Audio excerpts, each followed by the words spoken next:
Katupay lang porta. Sisiyo po lang. Binigyan mo nila. Ha? Mahal lagi na. Lisod lagi imong hatag. Kaya di ba imong ka nga. Tupay mo kita ng porta din eh. Di ba nagsato sa ano? So, hindi mo tabi sa ako.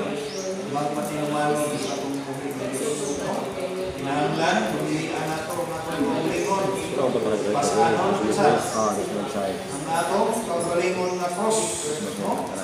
Wala yung kilo, wala ang kasulatan. Dumilihan ang kaugalingon, as ano ng cross, o sa mata, sa madura ba ang isol? Sa mata, malangin mo mga Martis, ang mga butang hinungdanon. So, ang importante nga mga butang, gugma sa Diyos, importante ang paghigugma sa Diyos sa tibuok kasing-kasing o huna-huna o kalag na makita sa Marcos 12:30. ang pagtungo ni Kristo. Kaduha gugma sa uban sama sa importante, sama ka importante sa gugma sa kaugalingon na makita sa Marcos 12:31. Katulo, pagtuo ang pagtuo mao kasiguruhan sa mga butang gilauman nga makita sa Hebreo 11:1.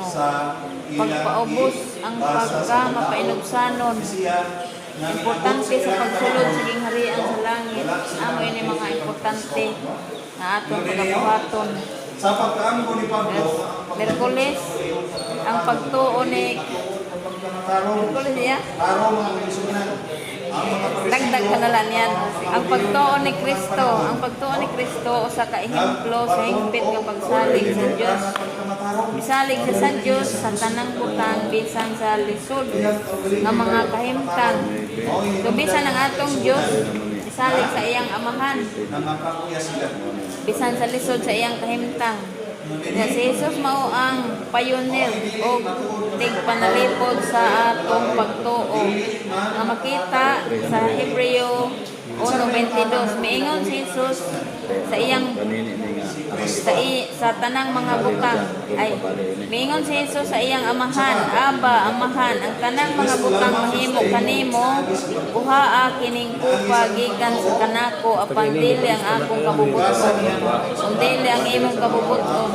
So, ang iyang ang kabubuton sa iyang amahan. So, kita usab iyang kabubuton atong buhaton.